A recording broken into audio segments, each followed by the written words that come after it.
अस्सलाम वालेकुम वरहमतुल्लाहि वबरकातुहू। मेरा नाम है साजिद महमूद और आप देख रहे हैं मेरा यूट्यूब चैनल साजिद इंस्पायर। आज हम इस वीडियो के अंदर जानेंगे कि शराब जौन सी थी वो सहाबा इकराम पीते थे और आप सल्लल्लाहु अलैहि वसल्लम के ज़माने में ये हलाल थी। कुरान पाक में अल्लाह रब्बुल इज़्ज़त ने 3 मरतबा इसकी हुर्मत के बारे में बयान किया है। 3 मरतबा बयान करने के बाद इसको मुकम्मल इसके ऊपर पाबंदी आयद कर दी कि ये हराम हो चुकी है। साथ ही साथ हम ये भी जानेंगे कि गधे का गोश्त आप सल्लल्लाहु अलैहि वसल्लम के ज़माने में आप सल्लल्लाहु अलैहि वसल्लम और सहाबा इकराम ये खाया करते थे। बाद में अल्लाह ताला की तरफ से वही नाज़िल हुई ग़ज़वा खैबर के मौके पर कि गधे का गोश्त जौन सा है वो हराम करार दे दिया गया है। अगर आप इन दोनों बातों के बारे में डिटेल से जानना चाहते हैं, कुरान और हदीस की रोशनी में जानना चाहते हैं, तो मेरे दोस्त इस चैनल को सब्सक्राइब करें, वीडियो को लाइक करें और बेल के आइकन को दबा दें ताकि मेरी हर आने वाली नई वीडियो आपको आसानी से मिल सके। हम पहले बात करेंगे शराब के बारे में।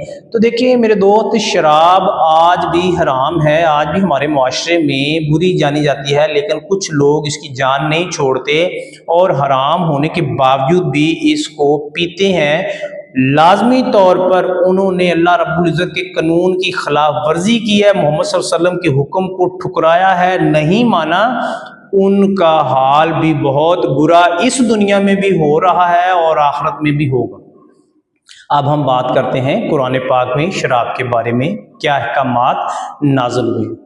सूरतुल बकरा की आयत नंबर 219 में आप सल्लल्लाहु अलैहि वसल्लम को अल्लाह ताला मुखातब करके कहते हैं, मोहम्मद सल्लल्लाहु अलैहि वसल्लम वो तुमसे शराब और जुए के बारे में पूछते हैं तो इनको बता दो, इन दोनों में बहुत बड़ा गुनाह है और लोगों के लिए फ़ायदे भी हैं। यानी कि फ़ायदा भी शराब में है और ये बड़े गुनाह भी हैं। शराब एक बड़ा गुनाह भी है और ये पहला मौका था, पहली बात थी जो कुरान पाक में शराब के हवाले से नाज़िल हुई। उसके बाद सूरतुन निसा के अंदर फिर अल्लाह रब्बुल इज़्ज़त ने जौन सा है अहकामात नाज़िल किए।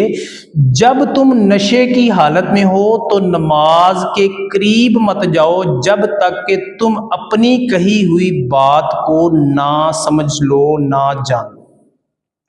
यानी कि ये दूसरा मौका था कि कुरान पाक में शराब क्योंकि नशा पैदा करती है तो नशे की हालत में अल्लाह रब्बुल इज़्ज़त ने फरमाया कि नमाज के करीब मत जाओ और जब तक कि तुम अपनी कही हुई बात को समझ ना लो।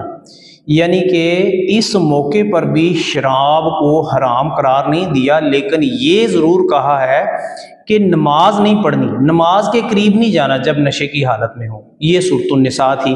अब सूरतुल माइदा की तरफ बढ़ते हैं तो सूरतुल माइदा की आयत नंबर 90 और 91 इसमें है शराब, जुआ और पांसे ये सब गंदे शैतानी काम हैं, इनसे बचो।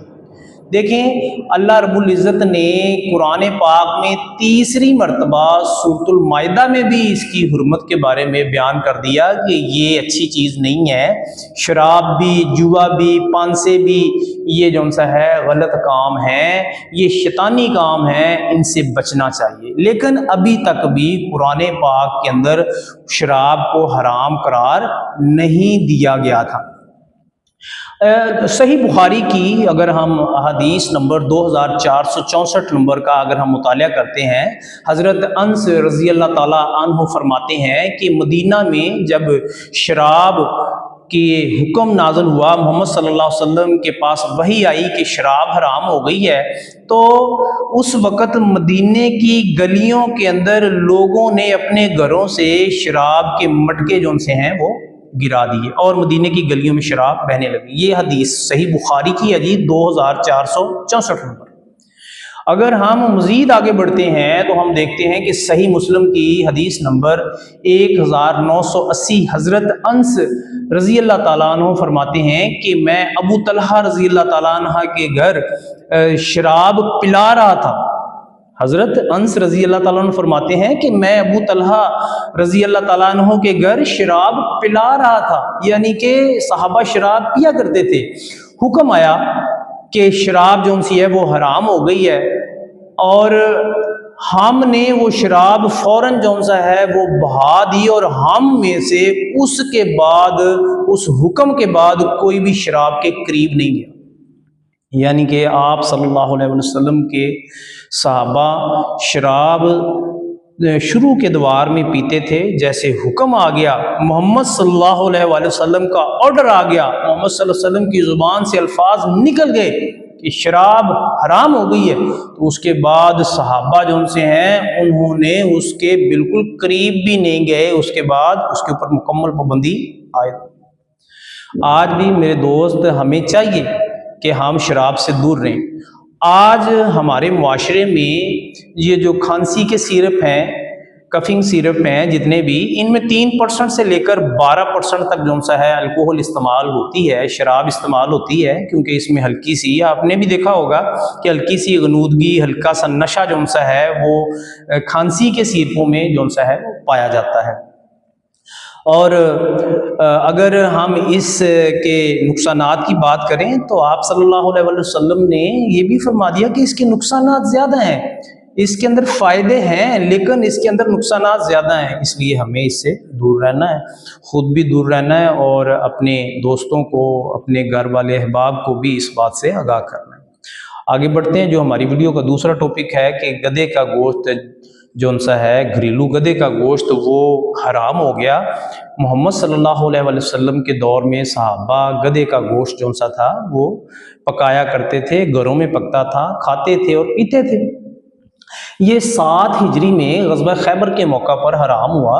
صحیح بخاری کی حدیث نمبر ہے 5202 نمبر، حضرت جابر بن عبداللہ رضی اللہ تعالیٰ عنہ فرماتے ہیں کہ ہم غزوہ خیبر کے موقع پر ہم ہنڈیا جون سی تھی وہ پکا رہے تھے، بہت ساری ہنڈیاں پک رہی تھیں، ان میں گوشت، گدھے کا گوشت ڈال کے تو پکایا جا رہا تھا، اور جب ہنڈیاں بوائل ہونے پہ آئیں تو آپ صلی اللہ علیہ وسلم کی طرف وہی نازل ہوئی کہ گدھے کا گوشت جون سا ہے وہ حرام ہو گیا، تو ہم نے ہنڈیاں جون سی ہیں وہ پلٹ دی، ہم نے فوراً ہنڈیاں جون سی ہیں وہ پلٹ دی، پکا ہوا گوشت پلٹ دیا۔ دوسری حدیث مبارکہ صحیح مسلم کی ہمیں ملتی ہے 1914 نمبر، حضرت انس رضی اللہ تعالیٰ عنہ فرماتے ہیں کہ آپ صلی اللہ علیہ وسلم نے غزوہ خیبر کے موقع پر منادی کروا دی، اعلان کروا دیا کہ جو گدھے کا گوشت ہے اس کو اللہ تعالیٰ نے منع فرما دیا ہے، یہ ناپاک ہے۔ تو یہ 2 احادیث جو سی ہیں وہ ہمیں اس کی طرف بھرپور اشارہ نہیں 100% ہمیں بتاتی ہیں کہ آپ صلی اللہ علیہ وسلم اور صحابہ گھریلو گدھے کا گوشت جو سا تھا، جو کہ الفاظ کو احادیث سے ہمیں ملتے ہیں، کھاتے تھے، اور غزوہ خیبر کے موقع پر 7 ہجری میں یہ حرام ہوا۔ یقیناً طور پر آپ کو آج کی اس ویڈیو سے ایک بھرپور گدھے کے گوشت کے بارے میں اور شراب کی حرمت کے بارے میں قرآن و حدیث کی روشنی میں آپ کو ایک اچھا نالج ملا ہوگا۔ اگر آپ کو میری یہ باتیں پسند آئی ہوں، آپ ان حوالہ جات کو چیک کر سکتے ہیں، آپ قرآن کھولیں، اس کو دیکھیں، آپ احادیث کا مطالعہ کریں، ان کو دیکھیں، انشاءاللہ آپ کا بھائی آپ کے سامنے وہ بات رکھے گا جو بالکل قرآن و حدیث سے ثابت ہوگی، بغیر تصدیق کے آپ کے سامنے کوئی ایسی بات، کوئی قرآن و حدیث کا حوالہ انشاءاللہ نہیں دیا جائے گا۔ اس کے ساتھ ہی اگر میری یہ باتیں آپ کو پسند آئی ہوں، دوستوں کے ساتھ شیئر کریں، اپنے اسٹیٹس پہ لگائیں، اپنے فیملی گروپس میں جو سا شیئر کریں، تاکہ یہ دین کی باتیں جو ہماری نظر میں نہیں ہے، جن کا ہم نے مطالعہ نہیں کیا، جن کے بارے میں ہمیں علم نہیں ہے، وہ دوست بھی جان سکیں۔ اس کے ساتھ ہی مجھے ساجد انسپائر کو اجازت دیں، ملیں گے ایک نئی ویڈیو کے ساتھ۔ اللہ حافظ۔